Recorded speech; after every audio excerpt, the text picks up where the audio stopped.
Yo les gars, j'espère que vous allez bien les mecs. On se retrouve aujourd'hui pour une nouvelle vidéo les gars, un nouveau squad builder. Ça faisait longtemps, aujourd'hui on se retrouve pour un squad builder Serie A, c'est le championnat qui me hype le plus depuis le début de ce FIFA 23. Un squad builder pour moins de 700 000 crédits, ce sera une équipe quand même assez compétitive selon moi pour performer en FUT Champion et en Division Rivals. Donc j'espère que la vidéo elle va vous plaire les gars, c'est parti, let's go.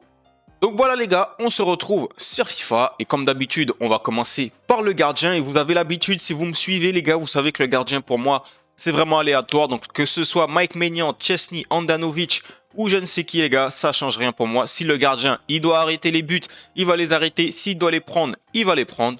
Donc voilà, on va se mettre un petit Handanovic. Si vous avez Maignan ou Chesney, c'est encore mieux. Mais on va partir sur un petit Handanovic. Devant lui les gars, titulaire indiscutable. D'entrée les gars, d'entrée, on pose, voilà, on pose les bases. Tomori les mecs, que j'ai pu tester, excellent. Excellent les gars, il est vraiment trop fort. Il est vraiment trop fort. Donc Tomori les gars, franchement, je pense que vous connaissez 90 de vitesse, 80 d'accélération. En défense, c'est carré. En physique également. Et pour l'avoir testé les gars, je peux vous dire que ça rigole pas. C'est vraiment exceptionnel. Si vous pouvez avoir le boost, c'est encore mieux. Mais déjà le régular, il fait très bien le taf. À côté de lui les gars, je voulais mettre de base Bremer que j'avais testé également. Je l'avais à l'ancienne, mais là il a quand même beaucoup augmenté au niveau de son prix. Il tourne autour des 110 000 crédits. Avant il coûtait 70 000, je l'ai eu à 70 000 crédits. Il était très bon, mais voilà, il coûte un petit peu trop cher selon moi. Donc on va partir, il est où le petit? Il est où le petit? Voilà, on va partir à sa petite Bonucci les amis. Même si vous avez par exemple Poche, je sais pas si vous l'avez débloqué, c'était une carte gratuite. On va partir sur Bonucci les gars qui a Lenti, sa carte Rule Breaker qui a quand même de sacrées statistiques en défense et en physique. C'est très propre au niveau de la vitesse également. De plus, il a Lenti, donc les gars, qui dit Lenti dit carré en défense. Voilà, franchement, si tu as Lenti, c'est carré directement. Donc voilà un petit peu pour notre défense centrale. Je pense que Tomori et Bonucci, c'est très complémentaire. Bonucci, il n'y a eu que des bons retours sur lui les gars. Donc à votre place les gars, pour moi, je trouve que c'est une très bonne défense. Au poste de latéral gauche, les amis, bien sûr, il n'y a pas de débat possible. Il n'y a pas de débat. On va partir sur Théo Hernandez, les mecs. C'est le meilleur. Vous voyez que je l'ai au club, les gars. J'ai combien de matchs avec lui? 316 matchs, les amis. C'est une bête. C'est une bête sauvage, les gars. Avec le Lenti, style architecte, impossible de l'arrêter sur le côté. Et je vous mens pas, c'est le meilleur joueur de mon club. Franchement, je le laisse monter, je ne lui ai pas mis rester derrière en attaque et il me fait des différences. C'est incroyable, les gars. C'est vraiment incroyable. Donc pour moi, Théo Hernandez, premier choix au poste de latéral gauche. Après, si vous avez débloqué l'objectif de Robin Gosens, les gars, n'hésitez pas à le placer aussi. Je l'ai testé lorsqu'il était à 84. Il fait le taf. Mais franchement, à côté de Théo, il est gentil. Théo, c'est vraiment un monstrosaure. À droite, les gars, il n'y a pas tellement de choix. Il y a Dodo pour ceux qui l'ont complété les amis. Il y a également Dest pour ceux qui ont complété son objectif. Mais sinon, voilà, on va dire qu'on va partir du fait que vous ne l'avez pas complété ces joueurs-là. On va partir sur Juan Cuadrado les amis, que j'avais à l'ancienne. J'ai pu le tester au début du jeu. Cuadrado, c'est une valeur sûre les gars. C'est dommage, il y a un week-end où il a fait 2 passes décisives. Il aurait pu avoir un boost. Malheureusement, EA a préféré donner le boost à Adrien Rabiot. Mais on connaît Cuadrado, 5 étoiles, 2 gestes techniques, 90 de vitesse. Très bon contre-attaquant, c'est impeccable. On passe maintenant au milieu de terrain les amis et c'est la partie que je préfère les gars, c'est la partie que je préfère. On va tout d'abord commencer les gars avec un petit Nicolo Barella les gars. Nicolo Barella boost, carte très complète, il lui manque juste une étoile de geste technique, rendement élevé c'est impressionnant, il est concerné par l'attaque et par la défense. Au niveau des statistiques, on peut voir que sa principale qualité c'est le dribble les gars, lorsque vous allez l'avoir. Vous allez vraiment être très maniable, un milieu de terrain très maniable. Et c'est très complet, vous voyez qu'il y a du vert pratiquement partout. Il n'y a que 2 stats qui sont en jaune. Donc franchement, Nicolo Barella, dans notre milieu A3, les gars, c'est une pièce très importante. On va continuer les amis, on va passer au niveau des MDC, parce que c'est des joueurs qui ont le poste MDC de base. Benacer. Benacer, les gars, je sais que peut-être que tout le monde ne l'a pas fait, mais je suis obligé de le mettre, les gars. Je suis obligé de le mettre après le up qu'il a reçu, les gars. Et si vous ne l'avez pas fait, c'est une faute professionnelle. Faute professionnelle. Benacer s'était donné déjà à 84. Il était ultra fort, les gars. On a 256 matchs avec lui. Vous voyez qu'il marque des buts, hein. 31 buts marqués, 46 passes décisives, 4 étoiles de geste technique, 3 étoiles de mauvais pied.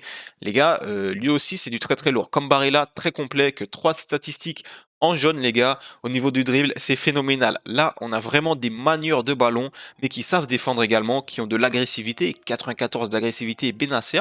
Donc franchement, Benasser très très très complet au niveau des passes. Vous voyez que ça régale. 91 de passes courtes, 89 de passes longues. Donc déjà, à côté de Barella, ça fait du sale. Et enfin les gars, pour terminer le sale, on va pas faire attendre plus longtemps les amis. C'est un autre MDC, une autre carte RTTK, c'est Zambo Anguissa. Il lui aussi a pris un +3 les gars. Très très très belle carte. Juste petit défaut, c'est le rendement faible en défense les gars. Ça laisse un peu à désirer pour un MDC. Mais vu qu'on a 3 milieux de terrain, je m'en fais pas pour ça. Double 3 étoiles Zambo Anguissa, il fait 1m84. Et franchement, très complet aussi. Là, on est plus dans un profil vraiment MDC. Vraiment défensif, solide. Vous voyez qu'au niveau du physique, c'est 91 de force, 89 d'agressivité, 85, pardon. Oula, j'ai inventé des statistiques.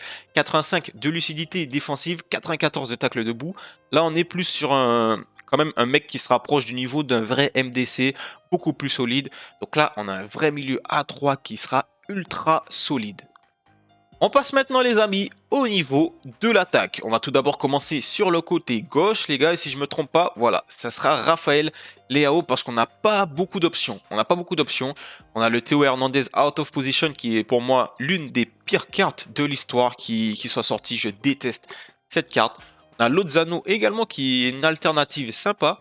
On va partir les gars sur Raphaël Leao, très populaire en ce début de jeu.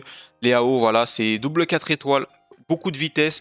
Franchement, Leao, le seul petit défaut, je trouve, c'est au niveau du dribble. Voilà, ça aurait été bien s'il était un petit peu plus maniable. Il est quand même grand, 1m88. Mais sur le côté gauche, les gars, on a vu qu'en ce début de FIFA 23, c'était quand même une valeur sûre. Au niveau de la finition, c'est pas mal pour un ailier. Au niveau de la vitesse, c'est très bon. Puis il a de la force quand même. Donc Leao, sur le côté gauche, on connaît. Pour le côté droit, les gars, on va faire appel, voilà, il y a Chiesa, les gars, il y a Chiesa. Donc, ceux qui ont complété sur DCE, bien entendu que vous pouvez placer Chiesa. Même moi, je l'ai, les gars, Chiesa, il est très très bon. Mais on va partir du fait que tout le monde n'a pas complété Chiesa.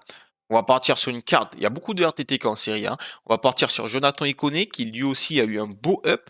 Il est passé à 86, les gars. Il est en 4 étoiles de geste technique, 3 étoiles de mauvais pied. C'est dommage que pour les RTTK, il n'y ait pas des ups en étoiles. Ça aurait été bien s'il était double 4. Mais franchement, les gars, ça cavale. Très rapide. 98 de vitesse. 98 d'accélération, 97 de vitesse, pardon. Au niveau de la frappe, c'est pas son point fort. 79 de finition. Heureusement, il a 87 de puissance de tir. Pourquoi pas lâcher des mines. Au niveau de la passe, ça va. Mais c'est surtout au niveau du dribble, les gars. 99 d'agilité, 90 d'équilibre. Franchement, les statistiques en dribble sont impressionnantes. Donc voilà pour nos ailiers, les gars. Et pour le poste de buteur. Là, c'est vrai qu'on a le choix, les gars. On a le choix. Donc, tout d'abord, on a par exemple du Luis Muriel. Moi, je l'ai testé, Luis Muriel. Il était très bon, franchement. J'avais bien aimé. Mais je pense qu'on va partir sur un petit profil intéressant comme Dzeko cette année. On sait que les attaquants de ce style-là, les Haaland, les Sorloth avec Lenti sont très intéressants. Là, on a Dzeko qui a 5 étoiles de mauvais pied. 3 étoiles de geste technique, on ne peut pas être parfait. Il fait 1m93, donc voilà, un grand gabarit. Avec Lenti, on sait qu'il va courir plus vite. En tout cas, il a déjà 92 de vitesse, 86 d'accélération. Au niveau des tirs, 91 de finition, c'est sa qualité principale, les gars. On va pas parler du dribble, voilà, c'est pas sa qualité principale, à l'inverse de ses frappes. Et au niveau du physique, 92 de force. Donc voilà le chaînon manquant de notre équipe, les gars.